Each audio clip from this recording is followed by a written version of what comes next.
Hello students, welcome to my SM studio YouTube channel. तो आज मैं तुम्हारे क्लास 6 समाज विचित्रार पार्ट दी आছো তোমালোকৰ 9 प्राचीन भारतर राजवंश और समाज। এই চেপ্টাৰখনত থকা সকলোবোৰ তোমালোকৰ পাৰ্ট ভিত্তিক কোৱেশ্চন আৰু ভিতৰুৱা যিবোৰ প্ৰশ্ন আছে এইবোৰ মই তোমালোকক আজি আলোচনা কৰি দিম। ঠিক আছে, পাৰ্ট ভিত্তিক আছে তোমালোকৰ এই চেপ্টাৰখনত থকা সকলোবোৰ পাৰ্ট ভিত্তিক কোৱেশ্চন ভিতৰুৱা কোৱেশ্চন মই তোমালোকক আলোচনা কৰি দিম। ঠিক আছে, এই কিতাপখন তোমালোকৰ হৈছে ষষ্ঠ শ্ৰেণীৰ বাবে সমাজ বিজ্ঞানৰ পাঠ্যপুথি আৰু তোমালোকৰ কৰ্মপুথি এখন আছে। এই কৰ্মপুথিখনত কেইটামান কোৱেশ্চন আছে, এইবোৰ মই তোমালোকক আলোচনা কৰি দিম। মই দেখুৱাই দিছো, এইটো হৈছে তোমালোকৰ ষষ্ঠ শ্ৰেণীৰ সমাজ বিজ্ঞানৰ কৰ্মপুথি। এইখনত থকা মই তোমালোকক সকলোবোৰ কোৱেশ্চন আলোচনা কৰি দিম। একে হয় তোমালোকৰ পাৰ্ট আমাৰ 9 বেৰ কৰিম আমি। ইয়াতে দেখিবলৈ পাইছে যে পাৰ্ট 9 এইটো হৈছে তোমালোকৰ কৰ্মপুথি, এইটো হৈছে তোমালোকৰ পাঠ্যপুথি। ঠিক আছে, কৰ্মপুথিতে কেইটামান তোমালোকৰ কোৱেশ্চন আছে, এই কোৱেশ্চনবোৰ মই তোমালোকক আলোচনা কৰি দিম। ঠিক আছে, তো তোমালোকে যদি ভিডিওটো লাইক কৰা নাই তেনেহলে লাইক কৰি দিয়া আৰু চেনেলটো সাবস্ক্ৰাইব কৰিবলৈ নাপাহৰিবা। ঠিক আছে, তো আহক আমি আৰম্ভ কৰো। আহা প্ৰাচীন ভাৰতৰ ৰাজবংশ আৰু সমাজ, চেপ্টাৰ নম্বৰ 9 তোমালোকৰ এইটো। তোমালোকে অনুশীলনী 1 কিতাপখন বাহিৰ কৰি লোৱা। তোমালোকে পেজ নম্বৰ 77 অনুশীলনী 1ত কেইটামান কোৱেশ্চন আছে, এইবোৰ মই প্ৰথমে আলোচনা কৰি দিম। তোমালোকে অনুশীলনী 1ৰ প্ৰথম কোৱেশ্চন দি আছে ইয়াতে। প্ৰথমত কৈছে যে তোমালোকক তলত দিয়া প্ৰশ্নবোৰৰ উত্তৰ লিখা। ঠিক আছে, তো তোমালোকক ক নম্বৰ কোৱেশ্চন দিছে যে মৌৰ্য বংশৰ প্ৰতিষ্ঠাতা কোন আছিল। তো তোমালোকৰ ইয়াতে উত্তৰ হ'ব মৌৰ্য বংশৰ প্ৰতিষ্ঠাতা আছিল চন্দ্ৰগুপ্ত মৌৰ্য। ঠিক আছে, তাৰপিছত তোমালোকক খ নম্বৰ কোৱেশ্চন দিছে অৰ্থশাস্ত্ৰৰ গ্ৰন্থখনৰ লেখক কোন। উত্তৰ হ'ব তোমালোকৰ অৰ্থশাস্ত্ৰৰ গ্ৰন্থখনৰ লেখক চাণক্য বা কৌটিল্য, অৰ্থাৎ কৌটিল্যৰ আন এটা নাম হৈছে চাণক্য। ঠিক আছে, তাৰপিছত তোমালোকক গ নম্বৰ কোৱেশ্চন দিছে বৰ্তমান ভাৰতৰ কোন অঞ্চলত মৌৰ্যসকলৰ ৰজা বা ৰাজ্য অৱস্থিত আছিল। উত্তৰ হ'ব তোমালোকৰ মৌৰ্যসকলৰ ৰাজ্য বৰ্তমান ভাৰতৰ বিহাৰ, অন্ধ্ৰপ্ৰদেশ, উৰিষ্যা আৰু পশ্চিমবংগৰ অঞ্চলত বিস্তৃত আছিল। ঠিক আছে, তাৰপিছত তোমালোকক ঘ নম্বৰ কোৱেশ্চন দিছে মৌৰ্য ৰজাসকলৰ ভিতৰত কাক শ্ৰেষ্ঠ ৰজা বুলি জনা যায়। তোমালোকৰ ইয়াতে উত্তৰ হ'ব মৌৰ্য ৰজাসকলৰ ভিতৰত অশোকক শ্ৰেষ্ঠ ৰজা বুলি জনা যায়। তাৰপিছত তোমালোকক উম নম্বৰ কোৱেশ্চন দিছে শৃংগ বংশৰ প্ৰতিষ্ঠাপক কোন। উত্তৰ হ'ব তোমালোকৰ পুষ্যমিত্ৰ সিংহ। ঠিক আছে, তাৰপিছত তোমালোকক 6 নম্বৰ কোৱেশ্চন দিছে ইয়াতে পুষ্যমিত্ৰ সিংহ কোনটো বৰ্ণৰ লোক আছিল। মোষ্ট ইম্পৰ্টেণ্ট কোৱেশ্চন, উত্তৰ হ'ব ব্ৰাহ্মণ বৰ্ণৰ লোক আছিল। ঠিক আছে, তাৰপিছত তোমালোক 6 নম্বৰ কোৱেশ্চন দিছে গুপ্ত বংশৰ প্ৰতিষ্ঠাপক কোন। এইটো হ'ব তোমালোকৰ শ্ৰীগুপ্ত। তাৰপিছত তোমালোকক বৰ্গীত জ নম্বৰ কোৱেশ্চন দিছে মৌৰ্যসকলৰ সময়ত উচ্চ পদবীধাৰী বিষয়াসকলক কি বুলি জনা যায়। উত্তৰ হ'ব মৌৰ্যসকলৰ সময়ত উচ্চ পদবীধাৰী বিষয়াসকলক অমাত্য বুলি জনা যায়। তাৰপিছত তোমালোকক জ নম্বৰ কোৱেশ্চন দিছে অশোকৰ শাসনকালত উচ্চ পদবীধাৰী বিষয়াসকলক কি বুলি জনা যায়। এইটো হ'ব তোমালোকৰ অশোকৰ সময়ত তেনে বিষয়াসকলক ধম্ম মহামাত্ৰ বুলি কোৱা হয়। ঠিক আছে, তাৰপিছত তোমালোকক 9 নম্বৰ কোৱেশ্চন দিছে অধ্যক্ষ বোলা বিষয়াসকলৰ দায়িত্ব কি আছিল। উত্তৰ হৈছে তোমালোকৰ অধ্যক্ষ বোলা বিষয়াসকলৰ দায়িত্ব আছিল বিভিন্ন বিভাগৰ তত্বাৱধান কৰা। তাৰপিছত তোমালোকক 10 নম্বৰ কোৱেশ্চন দিছে মৌৰ্যসকলৰ সময়ৰ প্ৰধান বৰ্ণকেইটা কি কি। উত্তৰ হৈছে মৌৰ্যসকলৰ সময়ত 4টা প্ৰধান বৰ্ণ আছিল। প্ৰথম হৈছে ব্ৰাহ্মণ, ক্ষত্ৰিয়, বৈশ্য আৰু শূদ্ৰ। তাৰপিছত তোমালোকক 6 নম্বৰ কোৱেশ্চন দিছে, ইয়াতে তোমালোকৰ কপিত আছে 1 নম্বৰ, কিন্তু তোমালোকৰ এইটো কিতাপত 6 নম্বৰ কোৱেশ্চন গুপ্ত বংশৰ শ্ৰেষ্ঠ ৰজাৰ নাম কি। উত্তৰ হৈছে গুপ্ত বংশৰ শ্ৰেষ্ঠ ৰজা আছিল চন্দ্ৰগুপ্ত দ্বিতীয় বা দ্বিতীয় চন্দ্ৰগুপ্ত। ঠিক আছে, তাৰপিছত তোমালোকে অনুশীলনী 2 বাহিৰ কৰিলা। ইয়াতে তোমালোকৰ কেইটামান কোৱেশ্চন আছে। প্ৰথম কোৱেশ্চন হৈছে মৌৰ্য বংশৰ সমসাময়িক দক্ষিণ ভাৰতৰ ৰাজবংশ 3টাৰ নাম কি। প্ৰথমটো হৈছে চোলা, তাৰপিছত হৈছে চেৰা আৰু শেষৰটো হৈছে পাণ্ডৱ। তাৰপিছত তোমালোকে খ নম্বৰ কোৱেশ্চন দিছে ইয়াতে পাণ্ডৱ বংশৰ ৰাজধানী কি আছিল। মোষ্ট ইম্পৰ্টেণ্ট কোৱেশ্চন, উত্তৰ হৈছে পাণ্ডৱ বংশৰ ৰাজধানী আছিল মথুৰা। তাৰপিছত তোমালোকে গ নম্বৰ কোৱেশ্চন দিছে উৰায়ুৰ কোনখন ৰজাৰ শাসনকেন্দ্ৰ আছিল। উত্তৰ হ'ব চোলা বংশৰ শাসনকেন্দ্ৰ আছিল উৰায়ুৰ। তাৰপিছত তোমালোকক ঘ নম্বৰ কোৱেশ্চন দিছে চেৰাসকলৰ অঞ্চলটো কি বুলি জনা যায় বা কি বুলি জনা গৈছিল। উত্তৰ হৈছে চেৰা বংশৰ অঞ্চলটো কেৱল বুলি জনা গৈছিল। ঠিক আছে, কেৱল বুলি। তাৰপিছত তোমালোকক 5 নম্বৰ কোৱেশ্চন দিছে, অৰ্থাৎ উম নম্বৰ কোৱেশ্চন ইয়াতে তোমালোকৰ ইয়াতে উম নম্বৰ কোৱেশ্চন হ'ব কাক অন্ধ বুলি জনা গৈছিল। মোষ্ট ইম্পৰ্টেণ্ট কোৱেশ্চন, উত্তৰ হ'ব আন্ধ্ৰ বংশক অন্ধ বুলি জনা গৈছিল। ঠিক আছে, তাৰপিছত তোমালোকক 6 নম্বৰ কোৱেশ্চন দি আছে ইয়াতে চালুক্য বংশৰ প্ৰতিষ্ঠাপক কোন। মোষ্ট ইম্পৰ্টেণ্ট কোৱেশ্চন, উত্তৰ হ'ব তোমালোকৰ চালুক্য বংশৰ প্ৰতিষ্ঠাপক আছিল পুলকেশিন প্ৰথম পুলকেশিন। তাৰপিছত তোমালোকক 6 নম্বৰ কোৱেশ্চন দিছে পল্লৱ বংশৰ প্ৰথম ৰজা কোন আছিল। মোষ্ট ইম্পৰ্টেণ্ট কোৱেশ্চন, উত্তৰ হৈছে তোমালোকৰ চল্লৱ বংশৰ প্ৰথম ৰজা আছিল সীমাভিষু। তাৰপিছত তোমালোকক বৰ্গীত জ নম্বৰ কোৱেশ্চন দিছে যে কাৰ ৰাজধানী আছিল এইটো তোমালোকৰ কোৱেশ্চন উত্তৰ হৈছে কাশীপুৰম আছিল পল্লৱসকলৰ ৰাজধানী ঠিক আছে ইয়াৰ পিছত তোমালোকক 6 নম্বৰ কোৱেশ্চন দিছে দক্ষিণ ভাৰতৰ লোকসকলৰ প্ৰধান বৃত্তি কি আছিল উত্তৰ হ'ব তোমালোকৰ দক্ষিণ ভাৰতৰ লোকসকলৰ প্ৰধান বৃত্তি আছিল কৃষি কাৰ্য আৰু সাগৰ বাণিজ্য ঠিক আছে তাৰ পিছত তোমালোকে অনুসৰণ 3 বাহিৰ কৰি লোৱা ইয়াতে তোমালোকৰ প্ৰথম কোৱেশ্চন দিছে যে প্ৰাচীন কামৰূপৰ প্ৰথমটো ঐতিহাসিক বংশৰ নাম কি মোস্ট ইম্পৰ্টেন্ট কোৱেশ্চন উত্তৰ হৈছে প্ৰাচীন কামৰূপৰ প্ৰথমটো ঐতিহাসিক বংশ বৰ্মন বংশ আছিল তাৰ পিছত তোমালোকক 6 নম্বৰ কোৱেশ্চন দিছে কোনজন কামৰূপৰ ৰজাই ভাস্কৰাবাদ বা ভাস্কৰাব্দ নামৰ নতুন চনৰ প্ৰৱৰ্তন কৰিছিল উত্তৰ হৈছে তোমালোকৰ কামৰূপৰ ৰজা ভাস্কৰ বৰ্মনে ভাস্কৰাব্দ চনৰ প্ৰৱৰ্তন কৰিছিল তাৰ পিছত তোমালোকক 9 নম্বৰ কোৱেশ্চন দিছে বৰ্মন বংশৰ শ্ৰেষ্ঠ ৰজা কোন আছিল মোস্ট ইম্পৰ্টেন্ট কোৱেশ্চন উত্তৰ হৈছে বৰ্মন বংশৰ শ্ৰেষ্ঠ ৰজা আছিল ভাস্কৰ বৰ্মন তাৰ পিছত তোমালোকক 9 নম্বৰ কোৱেশ্চন দিছে যে চীনা পৰিব্ৰাজক হিউৱেন চাং কামৰূপলৈ কেতিয়া আহিছিল মোস্ট ইম্পৰ্টেন্ট কোৱেশ্চন উত্তৰ হৈছে তোমালোকৰ হিউৱেন চাং 643 খ্ৰীষ্টাব্দত কামৰূপলৈ আহিছিল ঠিক আছে তাৰ পিছত তোমালোকক 5 নম্বৰ কোৱেশ্চন অৰ্থাৎ কিতাপত তোমালোকৰ আছে 19 নম্বৰ কোৱেশ্চন বিষয় বুলিলে কি বুজা উত্তৰ হ'ব বিষয় বুলিলে বুজা যায় যে ৰজাৰ দ্বাৰা নিযুক্ত প্ৰশাসনিক কৰ্মচাৰী ঠিক আছে তাৰ পিছত তোমালোকক 6 নম্বৰ কোৱেশ্চন দিছে যে কামৰূপৰ ৰাজ্যৰ কেইটামান উল্লেখযোগ্য বৃত্তিৰ নাম লিখা ইয়াতে উত্তৰ দি আছে কৃষি কাৰ্য হয় তাঁত বোনা তাৰ পিছত তোমাক দি আছে কাম চৰাই ধাতু শিল্প ইত্যাদি ইয়াৰ পিছত তোমালোকৰ কিতাপত অনুসৰণ 4 যিবোৰ কোৱেশ্চন আছে এইবোৰ উলিয়াই লোৱা বা বাহিৰ কৰিলা তোমালোকক প্ৰথমটো কোৱেশ্চন দিছে ইয়াতে ক নম্বৰ কোৱেশ্চন গুপ্ত যুগক কিয় সোণালী যুগ বুলি কোৱা হয় উত্তৰ হৈছে তোমালোকৰ শিক্ষা সাহিত্য কলা আৰু বিজ্ঞানৰ উন্নতিৰ বাবে গুপ্ত যুগক সোণালী যুগ বুলি কোৱা হয় তাৰ পিছত তোমালোকক খ নম্বৰ কোৱেশ্চন দিছে কালিদাসে লিখা তিনিখন নাটকৰ নাম লিখা উত্তৰ দি আছে তোমালোকক কালিদাসে লিখা তিনিখন প্ৰসিদ্ধ নাটকৰ নাম দি আছে অভিজ্ঞান শকুন্তলম মালবিক আগ্নি মিত্ৰম দি আছে আৰু তৃতীয়টো দি আছে তোমালোকৰ বিক্ৰম বংশীয়ম তাৰ পিছত তোমালোকক 9 নম্বৰ কোৱেশ্চন দি আছে বৰ্তমানৰ নাম প্ৰয়াগৰাজ প্ৰশস্তিৰ লেখক কোন আছিল উত্তৰ হৈছে বৰ্তমানৰ নাম আল্লাহাবাদ স্তম্ভলিপিৰ লেখক আছিল হৰিসেন তাৰ পিছত তোমালোকক 9 নম্বৰ কোৱেশ্চন দিছে ইয়াতে দ্বিতীয় চন্দ্ৰগুপ্তৰ সভাসদ অমৰ সিংহই ৰচনা কৰা অভিধানখনৰ নাম কি উত্তৰ হৈছে অমৰকোষ তাৰ পিছত তোমালোকৰ 19 নম্বৰ কোৱেশ্চন দিছে ইয়াতে শেষৰটো কোৱেশ্চন দক্ষিণ ভাৰতত কি ভাষাত নাটক কবিতা আদি ৰচনা কৰা হৈছিল উত্তৰ হৈছে তোমালোকৰ তামিল তেলেগু কন্নড় আৰু মালায়ালম ভাষাত নাটক কবিতা লিখা হৈছিল ঠিক আছে তো ফাইনালি আমাৰ অনুশীলনী 4 হৈ গ'ল এতিয়া আমি শব্দাৰ্থ কেইটা আলোচনা কৰিম ইয়াতে তোমালোকে চাই লোৱা এইবাৰ তোমালোকে পঢ়িবা অমাত্য দিয়া আছে ভক্তি দিয়া আছে অস্পৰ্শ দিয়া আছে তাৰপিছত তোমালোকক কিংবদন্তি দিয়া আছে পালি দিয়া আছে আৰু প্ৰাকৃত দিয়া আছে তো তোমালোকে এইবাৰ কিতাপত ভালদৰে পঢ়ি লবা ঠিক আছে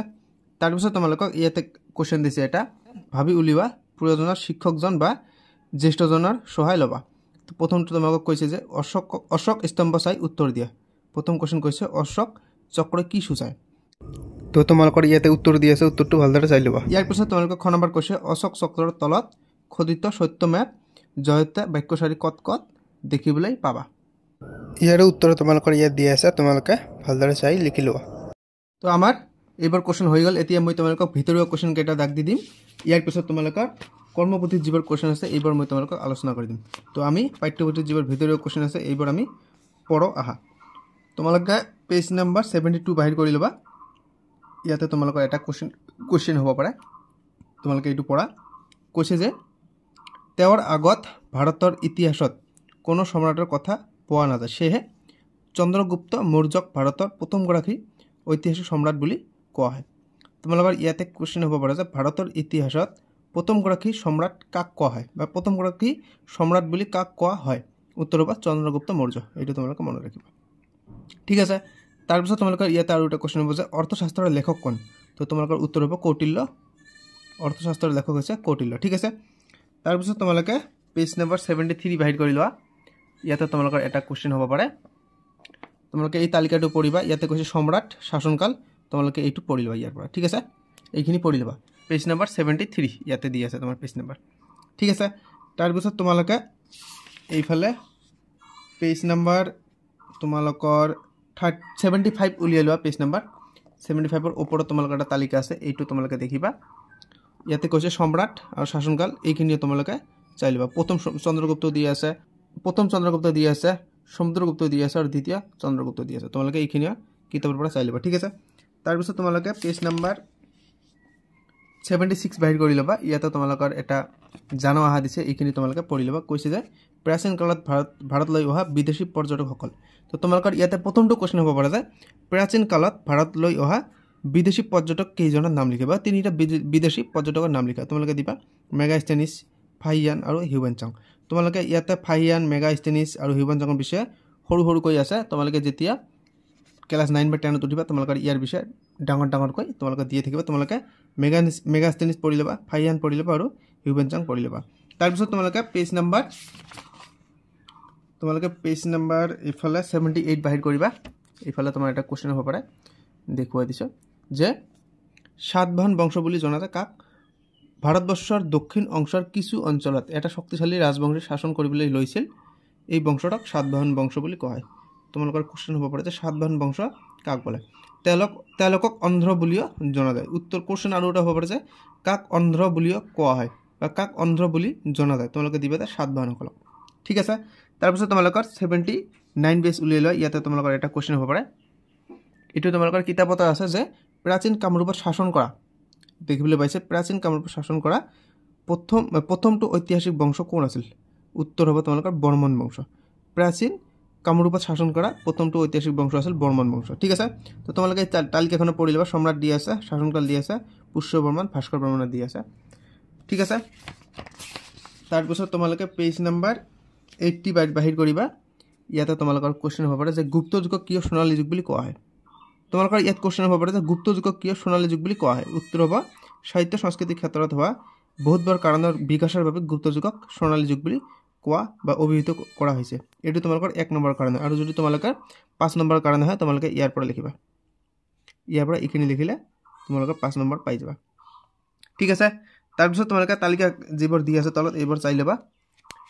এইখানিতে তোমালোকৰ কেইটামান কোৱেশ্চন হ'ব পাৰে মই দেখুৱাই দিছো তোমালোকে পেজ নাম্বাৰ 81 বাহিৰ কৰি লবা 81 পেজ নাম্বাৰ ইয়াতে কৈছে যে বেদৰ মূলত বা বেদ কেই প্ৰকাৰ মূলত তোমাৰ কোৱেশ্চন হ'ব পাৰে প্ৰথমটো হৈছে ঋগবেদ সামবেদ যজুৰ্বেদ আৰু অৰ্থৱবেদ ইয়াত তোমালোকৰ কোৱেশ্চন হ'ব পাৰে ঠিক আছে বেদ কেইটা আৰু কি কি বেদ চাৰিটা ঋগবেদ সামবেদ যজুৰ্বেদ আৰু অৰ্থৱবেদ ঠিক আছে তাৰ পিছত তোমালোকৰ ইয়াতে আৰু এটা কোৱেশ্চন হ'ব পাৰে যে মহাকাব্য দুখনৰ নাম লিখা কোৱেশ্চন হয়তো যে মহাকাব্য দুখনৰ নাম হৈছে ৰামায়ণ আৰু মহাভাৰত ঠিক আছে তাৰ পিছত তোমালোকে এইবাৰ তলত দি আছে তোমালোকে চাই লবা আৰু তোমালোকৰ একেবাৰে তলত কেইটামান কোৱেশ্চন হ'ব পাৰে তোমালোকৰ ইয়াতে কৈছে কীৰ্তিচিহ্নসমূহৰ নাম আৰু স্থান খজুৰাহ মধ্যপ্ৰদেশত তাৰ পিছত কৈলাশ শিৱ মন্দিৰ ইলোৰাত তোমালোকৰ কোৱেশ্চন হ'ব পাৰে যে কৈলাশ শিৱ মন্দিৰ ক'ত অৱস্থিত তোমালোকে দিবা যে ইলোৰাত ঠিক আছে তাৰ পিছত তোমালোকৰ এইফালে আৰু এটা কোৱেশ্চন হ'ব পাৰে এটা নহয় আৰু কেইটামান কোৱেশ্চন হ'ব পাৰে তোমালোকৰ এইফালে সূৰ্য মন্দিৰ ক'ত আছে উৰিষ্যাত আছে এইটো তোমালোকৰ কোৱেশ্চন হ'ব পাৰে যে সূৰ্য মন্দিৰ ভাৰতৰ কোন ৰাজ্যত তো তোমালোকে উত্তৰ দিবা উৰিষ্যাত ঠিক আছে তোমালোকে এইটো পঢ়িবা সূৰ্য মন্দিৰটো পঢ়িবা এইফালে তোমালোকৰ কৈছে যে কৈলাশ শিৱ মন্দিৰ ক'ত এইটো তোমালোকৰ আহিব পাৰে এই দুটা ইম্পৰ্টেন্ট আছে কৈলাশ শিৱ মন্দিৰ ইলোৰাত আৰু তোমালোকৰ এইফালে দিছে যে সূৰ্য মন্দিৰ তোমালোকৰ ক'ত উৰিষ্যাত এইটো তোমালোকে পঢ়িবা তাৰ পিছত তোমালোকক মীনাক্ষী মন্দিৰ দিব বলা তামিলনাডুত এইটো ইম্পৰ্টেন্ট আছে মই যেই কেইটা দিছে এই কেইটা পঢ়ি লবা এই কেইটাৰ ভিতৰত আহিব আৰু এইটো তোমালোকে ইম্পৰ্টেন্ট আছে সাৰনাথৰ স্তম্ভ ক'ত উত্তৰ প্ৰদেশ ঠিক আছে আমাৰ এডিশনাল কোৱেশ্চন আলোচনা হৈ গ'ল এতিয়া মই তোমালোকক কৰ্মপতি যিবোৰ কোৱেশ্চন আছে এইবোৰ আলোচনা কৰাই দিম তো তোমালোকে কৰ্মপতি যিখন কিতাপ আছিল তোমালোকে কিতাপখন বাহিৰ কৰি লোৱা পেজ নম্বৰ 38 প্ৰথমটো কোৱেশ্চন কৈছে তোমালোকক কৈছে যে শুদ্ধ শব্দত ৰাজচিন দিয়া ক নম্বৰত তোমালোকক কৈছে উত্তৰ ভাৰতত ৰাজ্য স্থাপন কৰিবলৈ আৰম্ভ কৰা ৰাজবংশটো কোনটো আছিল মৌৰ্য নে গুপ্ত বংশ তো তোমালোকৰ উত্তৰ হ'ব মৌৰ্য বংশ ঠিক আছে আৰু খ নম্বৰ কোৱেশ্চন কৈছে সম্ৰাট অশোক জৈন বৌদ্ধ ধৰ্মৰ দ্বাৰা প্ৰভাৱিত আছিল তোমালোকৰ উত্তৰ হ'ব সম্ৰাট অশোক বৌদ্ধ ধৰ্মৰ দ্বাৰা প্ৰভাৱিত আছিল ঠিক আছে তাৰ পিছত তোমালোকে গ নম্বৰ কোৱেশ্চন দি আছে শৃংগ বংশ প্ৰতিষ্ঠা কৰা পুষ্যমিত্ৰ শৃংগ এজন ক্ষত্ৰিয় নে ব্ৰাহ্মণ আছিল তোমালোকৰ উত্তৰ হ'ব শৃংগ বংশ প্ৰতিষ্ঠা কৰা পুষ্যমিত্ৰ শৃংগ এজন ব্ৰাহ্মণ আছিল তাৰ পিছত ঘ নম্বৰ দিছে ভাৰতবৰ্ষৰ দক্ষিণ অংশত শাসন কৰা বংশটো আছিল সাতবাহন বংশ তেওঁলোকক তামিল অন্ধ্ৰ বুলি জনা যায় মই এইটো তোমালোকক অলপ আগতে এডিশনাল কোৱেশ্চন হিচাপে আলোচনা কৰাই দিছিল উত্তৰ হ'ব তোমালোকৰ অন্ধ্ৰ বুজি পাইছা তাৰ পিছত তোমালোকক 9 নম্বৰ কোৱেশ্চন দিছে ভাৰত ভ্ৰমণলৈ অহা চীনা পৰিব্ৰাজক হিউৱেনচাঙে সমুদ্ৰ বৰ্মন বা ভাস্কৰ বৰ্মনৰ আমন্ত্ৰণ ক্ৰমে অসমলৈ আহিছিল উত্তৰ হ'ব তোমালোকৰ ভাৰত ভ্ৰমণলৈ অহা চীনা পৰিব্ৰাজক হিউৱেনচাঙে ভাস্কৰ বৰ্মনৰ আমন্ত্ৰণ ক্ৰমে অসমলৈ আহিছিল তাৰ পিছত তোমালোকক কৰ্মপতিৰ 2 নম্বৰ কোৱেশ্চন দিছে ক অংশৰ লেখকৰ নাম আৰু খ অংশত তেওঁলোকে লিখা গ্ৰন্থপঢ়াৰ নাম আছে দুইটা অংশ মিলাই দিয়া তোমালোকক মই উত্তৰটো কেৱল আলোচনা কৰাই দিছোঁ উত্তৰ হ'ব কৌটিল্য অৰ্থশাস্ত্ৰ কালিদাস দিয়া আছে অভিজ্ঞানম শকুন্তলম তাৰপিছত তোমালোকক দিয়া আছে যে বিশাখা দত্ত হ'ব মুদ্ৰা ৰাক্ষস তাৰপিছত তোমালোকৰ বাণভট্ট হ'ব হৰ্ষচৰিত আৰু মহাভাৰত হ'ব বেজদেৱ ঠিক আছে তাৰপিছত তোমালোকক 3 নম্বৰত কৈছে তলৰ প্ৰাচীন ভাৰতৰ কেইজনমান শাসকৰ নাম দিয়া আছে তোমালোকৰ নামসমূহ তলত দিয়া সময়ৰেখাডালত সময় অনুক্ৰমিকভাৱে লিখা তো তোমালোকৰ কোশ্চেন দিয়া আছে ভাস্কৰ বৰ্মন চন্দ্ৰগুপ্ত মৌৰ্য সমুদ্ৰগুপ্ত অশোক উত্তৰ হ'ব চন্দ্ৰগুপ্তৰ পিছত আহিছিল চন্দ্ৰগুপ্ত মৌৰ্যৰ পিছত আহিছিল অশোক তাৰ পিছত আহিছিল সমুদ্ৰগুপ্ত আৰু শেষত আহিছিল ভাস্কৰ বৰ্মন ঠিক আছে তাৰপিছত তোমালোকক 4 নম্বৰ কোশ্চেন দিছে প্ৰাচীন অসমৰ সমাজ ব্যৱস্থা আৰু বৰ্তমান অসমৰ সমাজ ব্যৱস্থাক তুলনা কৰি কি সাদৃশ্য আৰু বৈসাদৃশ্য দেখিছা লিখা তো তোমালোকৰ উত্তৰ দিয়া আছে ইয়াতে তো তোমালোকৰ উত্তৰ দিয়া আছে সাদৃশ্য আৰু এইফালে দিয়া আছে বৈসাদৃশ্য প্ৰাচীন আৰু আধুনিক দুয়ো সময়তে পৰিয়াল আৰু সমাজৰ ভিতৰত একতাৰ মূল আছিল আৰু আছে আৰু বৈসাদৃশ্য আছে প্ৰাচীন অসমত বৰ্ণভিত্তিক সমাজ ব্যৱস্থা আৰু জাতি প্ৰথা বৰ্তি আছিল বৰ্তমান সমাজ অধিক মুক্ত আৰু ক্ষমতাৰ ভিত্তিত গঠিত তাৰপিছত তোমালোকক এইফালে কৃষি প্ৰধান হিচাপে দিয়া আছে তোমালোকে চাই লিবা আগত দিয়া আছে পিছত দিয়া আছে সাদৃশ্য বৈসাদৃশ্য দিয়া আছে তোমালোকে মই স্ক্ৰীনত দেখাই দিছোঁ তোমালোকে ইয়াৰ পৰা চাই লিবা ঠিক আছে আৰু তোমালোকক 5 নম্বৰ কোশ্চেন দিছে তলৰ বাক্যটোত কেইখনমান প্ৰাচীন ভাৰতৰ নগৰ ৰাজ্য আৰু ৰাজধানীৰ নাম দিয়া আছে ভাৰতৰ মানচিত্ৰখনৰ উপযুক্ত স্থানত সেইবোৰ চিহ্নিত কৰা তোমালোকৰ এই কোশ্চেনটো এক্সামত নাহে সেই কাৰণে মই তোমালোকক এইটো দিয়া নাই তোমালোকৰ টেনশ্যন নাই এক্সামত এইটো নাহিব